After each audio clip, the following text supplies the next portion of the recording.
Hi everyone, in today's video it's my turn to be sharing my ideas for this year's So Frugal 25 challenge.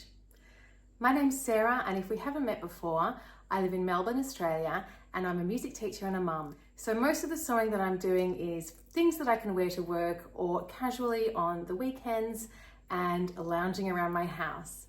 I absolutely love getting involved in the So Frugal challenge every year. This is a challenge hosted by Ruan from the Yorkshire Sew Girl and Sam, who is Frugalissima, here on YouTube and on Instagram. And very briefly, the idea of the challenge is that you take some fabric that's already in your stash, or you repurpose something that you already have, and you use a free pattern to create a new garment. You put a picture of your make up on YouTube using the hashtag SoFrugal25 on the 31st of March, and then you'll be in the running to win one of the amazing prizes that have been generously donated. So if you want more information or a more thorough explanation of what this challenge is, I will link to Sam's original video from the 1st of March, and you can watch hers. And I encourage you to watch all of the other vloggers anyway as we go throughout the month. In every day of March, there is at least one person putting out a video of their ideas, and I'm excited to watch all of them. So let me get into my ideas for this month. I'm someone who is quite deliberate about the fabric that they buy. Meaning that most of the time when I buy a fabric, I have a pretty clear idea of what I would like that fabric to become.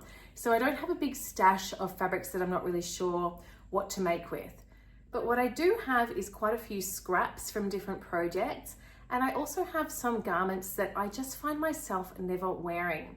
So last year in my video for this, I made a video of how I might be using my scraps to create a new garment. And this year I've decided to show you a garment that I don't wear, and then some of the ideas that I've had that I could use to repurpose this dress.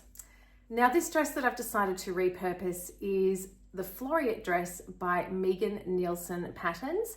And I actually originally made this dress, I think it was back in 2021. This dress has a number of views. It can be made in a woven or a knit fabric. I've used a woven fabric from Dupes Designs. It's a cotton sateen, and I absolutely love this fabric. The design is called Mormore's Garden, and it's this really bold, large scale print of leaves and flowers and things like that. So when I originally decided to make the Floreat dress, I decided to make it because it had very large pattern pieces and I wouldn't be breaking up the design. However, I just do not wear the dress. I originally made the version with short sleeves, and I actually just found that the sleeves were very restricting. I couldn't lift my arms up comfortably, so then obviously that put me off ever wearing it. So actually last year I removed the sleeves and I turned it into a sleeveless version. But I think the reason I don't really wear this is then because I found that the armholes just came down a little bit low and I just wasn't all that comfortable wearing it.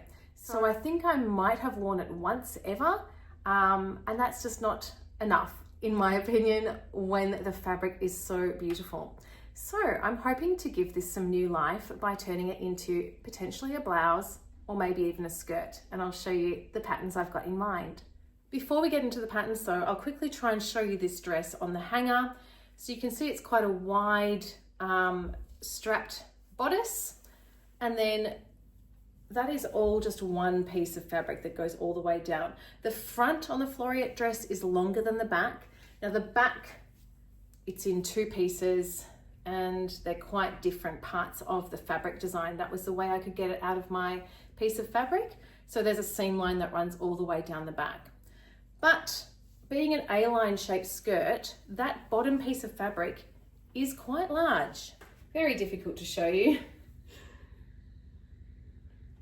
But hopefully the pictures I've inserted will have given you a better idea of just how large those pieces are. So I have 4 blouses and 2 skirt options I will be considering. I'm not even sure that all of these would actually fit on the dress, but I thought they could be worth investigating and hopefully might provide some inspiration to you as well. 5 of the 6 of the patterns that I'm going to talk about I've never made before, and I really enjoy that as part of the So Frugal challenge as well, is trying to find new patterns that I haven't made, new designers that I've never made before, and yeah, just trying something completely new. So the first one is the Tilda blouse by Maison Fauve. And this is a really sweet looking blouse pattern. There are 2 different sleeve options, a short sleeve and a longer sleeve. And this blouse has pleats at the neckline, quite small pleats, and then again at the sleeve. So I really like the look of this one. It looks very sweet. I've actually already had the pattern printed out, and I think this one could work quite nicely. I am aware that because the back of my dress has a seam in it, that I might have to incorporate that into anything I repurpose it into, but I'm okay with that. I don't mind the look of a seam down the back, so that's a potential. The Tilda blouse by Maison Fauve. This one is labeled by Maison Fauve as being an intermediate pattern because of the construction of the pleats and also the insertion of the sleeves into the arm side. The next pattern I am considering is the Blandine shirt by I Am Patterns. This one is quite versatile. It can be made in either a knit fabric or a woven fabric, and it can be made as a tee or a dress length. It also has two sleeve lengths. So the first sleeve length is the short sleeve, and that is a grown-on sleeve. And then the other sleeve is long, and so you then would attach another sleeve piece to that grown-on sleeve to make the long sleeve. I would be considering making the short sleeve t-shirt for mine. I really do like a woven t-shirt. I'm wearing one right now, and this is the next one I'm going to be talking about too. But sticking with the Blandine, if you do decide to go with the longer length sleeve with this one, it has elastic at the cuff, and I think this is definitely a potential for this fabric.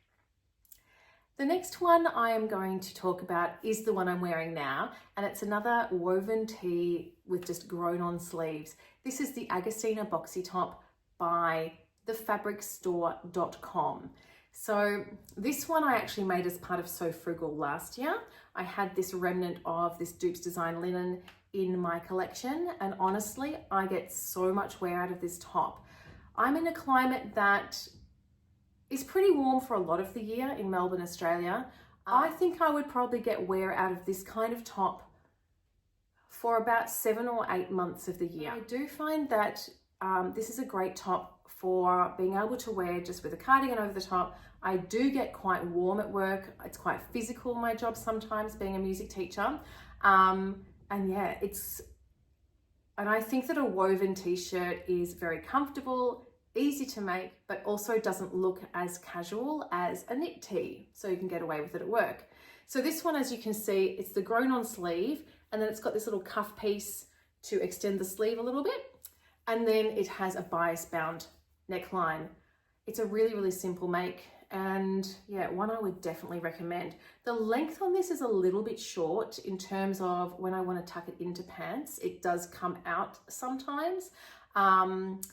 It's a good length if you're not tucking, but I'll show you. So with these higher waisted chanterelle pants, it tucks in pretty nicely, but anything shorter than that, it would come out pretty easily. Having said that though, I wonder if I might have even shortened this in the first place to use my remnant. I could have, but on the picture that they put on the website, it does look quite cropped there as well. So that's just something to be mindful of if you decide to make the Agustina Boxy top. The last top pattern that grabbed my attention was from a company that I actually hadn't come across before. They seem to have a lot of free patterns. It's called Unfettered Patterns. And they have a shirt called the Kimono shirt. It's a shirt that has, once again, it's got grown-on sleeves. It buttons up down the center and it's got a collar. So I think this would be the most complicated of the 4 top patterns that I'm sharing. But if you're looking for something more of a classic shirt design that's got the buttons, that's got a collar, then this could be somewhere to look. So they are the 4 top patterns that I'm considering. I also wondered whether maybe I should make a skirt out of this pattern. I do have quite a few tops. I don't have as many skirts. And so I'm considering also potentially turning it into a skirt. So the first skirt pattern that I am considering is the Peppermint wrap skirt, which is a free pattern or a pay what you want pattern from Peppermint Patterns. And this one I've never made before, but I've heard so many rave reviews about it. There are a lot of pictures on Instagram. People seem to love it. It does up with a tie. And although the pattern is designed as like a midi length skirt, I've seen a lot of people who have reduced the length to make more of a mini wraparound skirt. And that would be an option, I think, for this repurposing It's really hard to know until I unpick my fabric and then also choose my pattern to see whether I can actually lay out my pieces on it.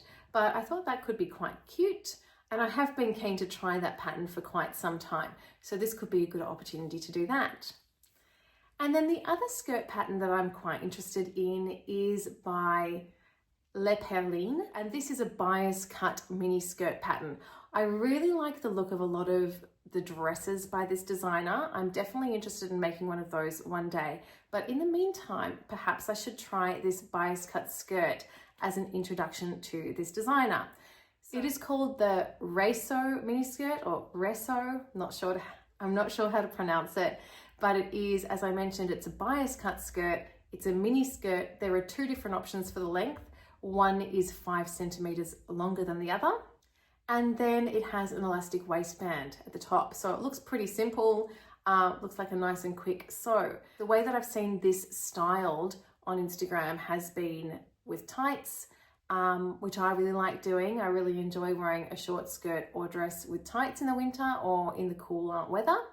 So that could work as well. I think because this fabric has so many colors, I think that this particular design could read as either winter or summer, probably depending on which bit you're looking at. So at this top section, it's a bit paler, but when you're down here and you've got these deeper greens and blues, and there is some black in there as well, I think this could work well as a winter option too. So that's my other option, is this Reso mini skirt. So I really have not decided what I'm going to do yet, but I am lucky because I have got pretty much the whole of March ahead of me to have a think and to decide what I'd like to do. So if you have a strong opinion about what you think I should do, or if you've made any of those patterns and you'd like to advise me in any way, I'd love to hear from you. As I mentioned before, there are so many vloggers who are putting out videos this month, so I definitely encourage you to check all of those out. Yesterday there was So Let's Sparkle with Sam and One Lisa show. Today I'm not the only vlogger, there's also Made by Michelle, and tomorrow there is Agatha from In Agatha's Cottage, and then more and more every day throughout May. So please do have a look at those. I know that Sam from Frugalissima is putting together a playlist that will have all of the videos from this year's So Frugal 25 tour. So that will be an easy way to find all of them. So I hope you're feeling suitably motivated and excited to look through your wardrobe and your stash and have a think about what you might like to sew up. I hope you do get involved in the challenge, and I'll look forward to sharing with you what I end up making at the end of the month. Bye-bye.